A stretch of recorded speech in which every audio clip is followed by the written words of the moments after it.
برادری والوں نے کہا تھا کہ میں عارش کی شادی کر دوں. میں نے عارش کا رشتہ طے کر دیا اور تمہارے پیسے الگ نہیں ہیں. مجھے یہ اچھا لگا کہ ناراضگی ختم ہونی چاہیے، اس میں کسی کا کوئی فائدہ نہیں ہے. کیا باتیں کر رہے ہیں آپ؟ کون ہے وہ شخص؟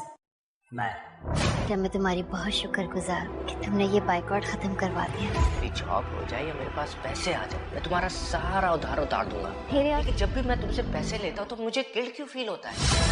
آپ سے کہوں کہ کوئی ہے جو دل و جان سے آپ کو اپنانا چاہتا ہے.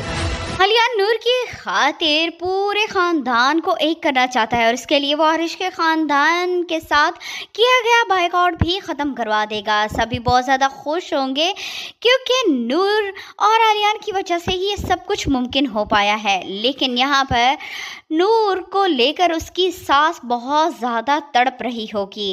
نویرا اپنے شوہر کو اچھی خاصی رقم دے چکی ہے اور اس کا شوہر اسے بے وقوف بنا کر اس سے ساری اس کی رقم اینٹتا جا رہا ہے.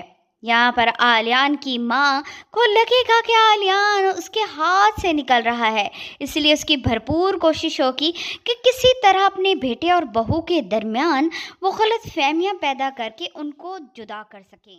آپ سب برادری والوں نے کہا تھا کہ میں عارش کی شادی کر دوں. میں نے عارش کا رشتہ طے کر دیا اور تمہارے پیسے الگ نہیں ہیں. مجھے یہ اچھا لگا کہ ناراضگی ختم ہونی چاہیے، اس میں کسی کا کوئی فائدہ نہیں ہے. کیا باتیں کر رہے ہیں آپ؟ کون ہے وہ شخص؟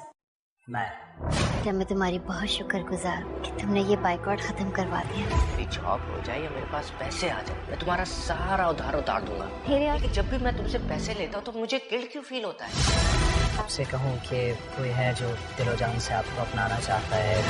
علیان نور کی خاطر پورے خاندان کو ایک کرنا چاہتا ہے اور اس کے لیے وہ عارش کے خاندان کے ساتھ کیا گیا بائیکاٹ بھی ختم کروا دے گا. سبھی بہت زیادہ خوش ہوں گے کیونکہ نور اور علیان کی وجہ سے ہی یہ سب کچھ ممکن ہو پایا ہے. لیکن یہاں پر نور کو لے کر اس کی ساس بہت زیادہ تڑپ رہی ہوگی. نویرا اپنے شوہر کو اچھی خاصی رقم دے چکی ہے اور اس کا شوہر اسے بے وقوف بنا کر اس سے ساری اس کی رقم اینٹتا جا رہا ہے. یہاں پر علیان کی ماں کو لگے گا کہ علیان اس کے ہاتھ سے نکل رہا ہے، اس لیے اس کی بھرپور کوشش ہوگی کہ کسی طرح اپنے بیٹے اور بہو کے درمیان وہ غلط فہمیاں پیدا کر کے ان کو جدا کر سکیں.